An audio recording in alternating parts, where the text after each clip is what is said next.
It's still this morning on Metro TV. We are live on the DSTV channel 277, live on Facebook and YouTube, Metro TV Ghana. This morning we are talking about breast cancer. Since we are in October, you can see me, I'm in pink. And I have my crest here. Every year I have to showcase this. So we have Madame Tsotsoo Malik, who is the CEO of Malik Foods, this morning to tell us more about surviving breast cancer. Ma'am, good morning. Good morning. It's good to have you here. Yeah, good morning and welcome, though. I thought I picked pink, but I thought it is not pink. It looks It's like closer, It's closer to pink. It's closer to pink. From hair paint, earring, chain, Yes. paint. I love that. Yeah, I I mean, love first that. off, how important is the month of October to you Yeah. as a month of breast cancer awareness? is extremely important to me. Actually, every month is a breast month for me. Yes, but October is special because my foundation, we try to create awareness from January to December.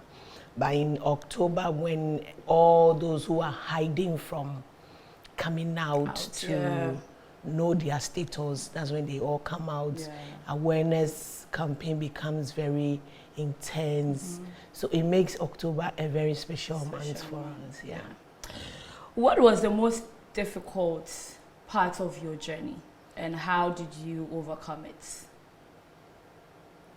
Most difficult part. Yeah. There's nothing I can pinpoint that it was the most difficult part because everything was difficult. Everything was difficult. Yes. So I would say, well, my chemotherapy was extra difficult. Yes, it really took a toll. Yes, it gave me a different understanding to how we live. Yeah. Like, because that was the true meaning of the sickness. Yeah. Well, with me, with you. Others didn't have that kind of massive pressure, but my chemotherapy was hell. But you survived it. Yes, I did. Yeah.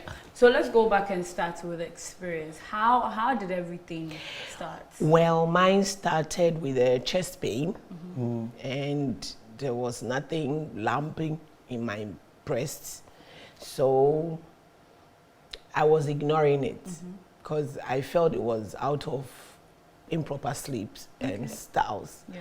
But it took a while. I was having the pain would come, it would go back until 2019. So I just can't tell when exactly. I want to believe I had that pain around 2 years before I went to the hospital. Yes. But because it was in my chest, and that's my major point of creating awareness, that the impression out there is you have this in your breast, you have the pain, it's all about the breast. So as it's not with the breast, it makes you ignore that it's, but it from could be breast cancer, exactly, but from little research I did, I noticed the lymph nodes are connected even at part of our chests. And so it runs through to your neck. Yeah. So there are some that they could, I believe they could get theirs from their neck side. Pain from their exactly. neck. Yeah. So, well, I went to the hospital. I was told, that's okay. The doctor is like, did you hear what I said? I said, yes. He said, I have breast cancer. He said, yes. But I said, there's no but. I have accepted it. I'm going to fight it. Yeah. And that was the basic thing I did. Like no cry. I know people get devastated. They get, you didn't do any of that. There be no space for that kind of discouragement. Yeah. I didn't discourage myself at all, and I accepted the disease. And that's for me. If you have a problem, you don't recognize that this is a problem, you can't solve it. Can't find a solution. Exactly. So notice it's a problem, seek solution to it, and you are good to go. But before that, had you really paid attention to breast cancer? Was it something that it's just been something you heard before, or you really knew about it? Sincerely, no. I really don't care. Interestingly, I've been joining folks to do walks in previous years. Yeah. I even support some few people who try to campaign against the fun of it. We go out screening and all that, but I didn't really pay attention to the damage because at the time, the insight of it, I haven't gotten it. Yeah. No one has really communicated what breast cancer is about, the heavy disaster it brings to you. It's a disaster, like the woman said.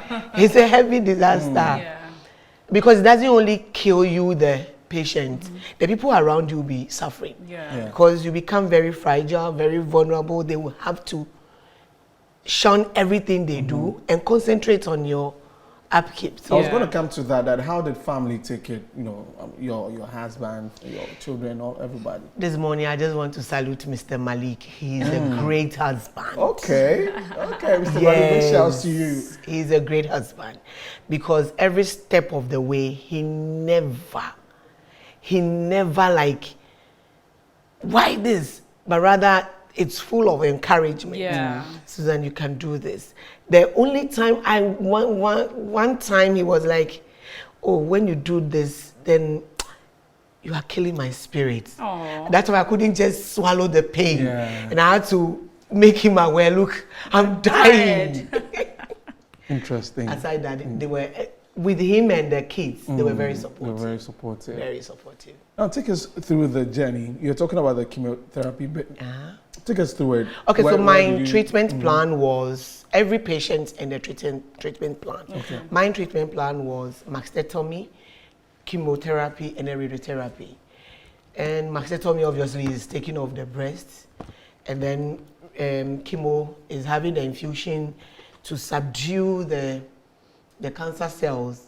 Unfortunately, because chemo, I always say chemo is not a human being to tell which cell is good and which cell is not good. So it goes in there to crash down every cell within you. And that's where the danger is. Yes, for me. For you. Yes. And radiotherapy, that's another amazing treatment that I went through. You don't see any rays, but you see the place darkening. It means something is burning you indirectly. So you do that, like with the mastectomy, it took me, I think 4 days or 5 days to go through the process. Got discharged from Kolebu, had to do dressing and all that until I got done with it. Then the almighty chemotherapy session arrived, where I had to do 6 cycles of chemo. Yes, and my first 2 shots went well. From my 3rd, then I was out of the world. As for the hair loss, it's just minor part of a hassle. Yes, the hair loss, I was prepared. I was carrying my locks all right, but because I know I'll go for chemo, I had to cut it down. I kept it. And then had a shortcut like yours, and went through the chemo. You sleep and get up and you have your hair on your bed or your pillow and you pick and drop. You bath and you see the hair falling like that. And not just my hair, I will talk about mine, not just my hair, the hair on my head, but every part that has hair, it just shredded off. Comes off. Yes, your eyebrow, your eyelids, and the base and the darts. Armpits, everywhere. Wow. And I lost my fingernails. Fingernails. Yes, I got horrible rashes. I couldn't talk, had rotten throats. It was terrible. How many years? It was terrible. How many years? The whole process, like how many years was that? Actually, nobody can treat breast cancer with just a year. Nobody. Nobody. Because even when we are done with treatment, they give you 5 years remission period. Because some of us get recurrence during the time, and you die. You heard the doctor saying the cancer doesn't affect only the breast. So when recurrence comes, now the breast that they feel comfortable in is not there. So then they find other organs too. And that's why we get ripped off. Yeah. Like, we are. Which breast was taken Right. off? Right. Wow. So, That's so serious. Guys, we are trying to make you understand. Someone has gone through the process yeah. and has survived.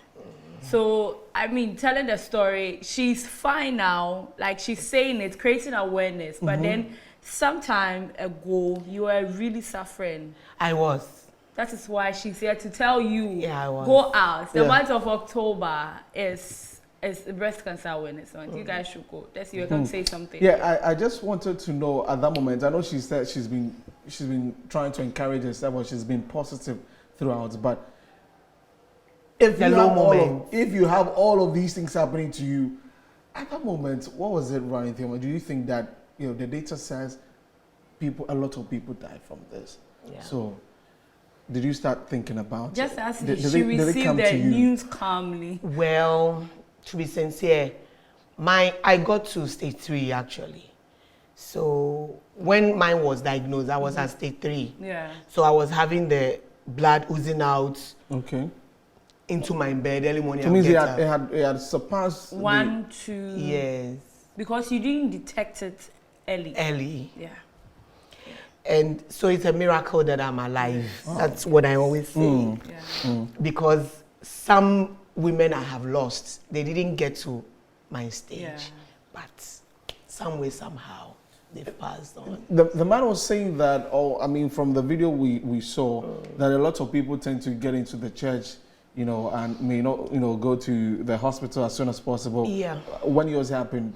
I'm so glad the man hit on that, because this year, that's our main focus. Okay.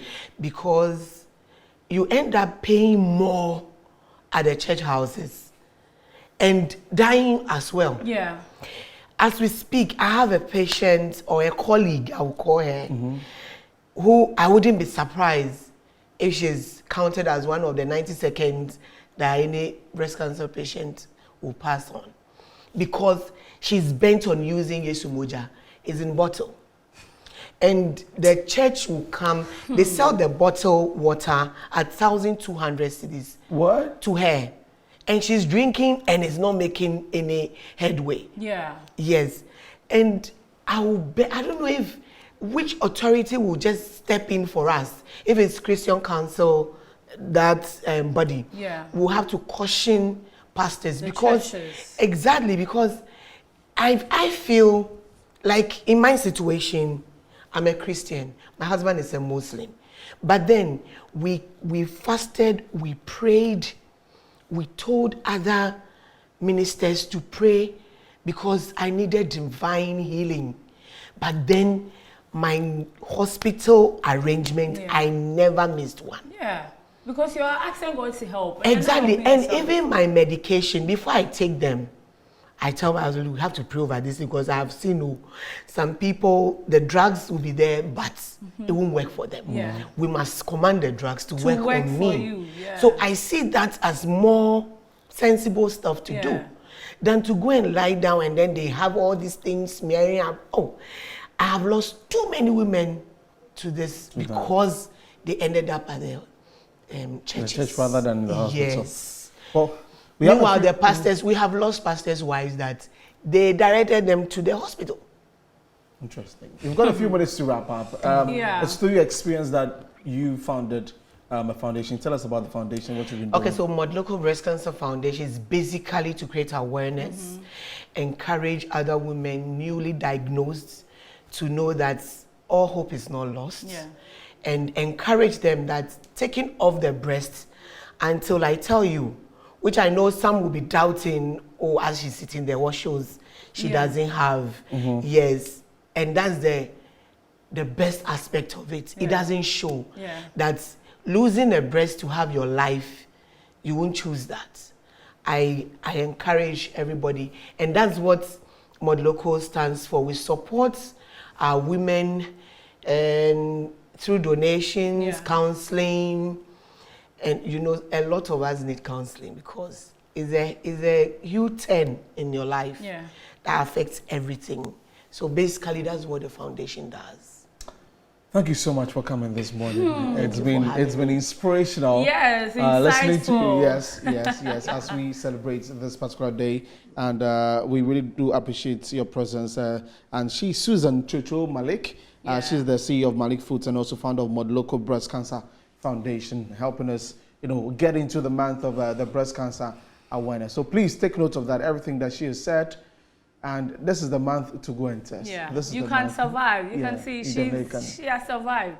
Yeah. So everyone can survive. I mean, women should take advantage of it. But before we go, I've got some birthday wishes. I've got to do this quickly. Francisca Frimpong in Cape Coast, happy birthday to you. This is from your sister and the whole family. And also to Oye Ekwia Ufori Kramwa. You have 4 years today of Sunrise Christian Academy in Howard. From the whole family, they say happy birthday to you. And also from Mr. Nikwe to Flight Sergeant Elvis Siedu of the Ghana Air Force. May God bless your new age. And also happy 40th birthday to Ethel Na Emisa from your husband Echo and all the children. And so that's our wrap up the show today. Many thanks for watching. I am Desmond Okrekuda, so you can call me Desifadian the Star Boy, and I was here. Up next is Good Morning Ghana with Annie Ifwa Ampofo. Enjoy the rest of our programs.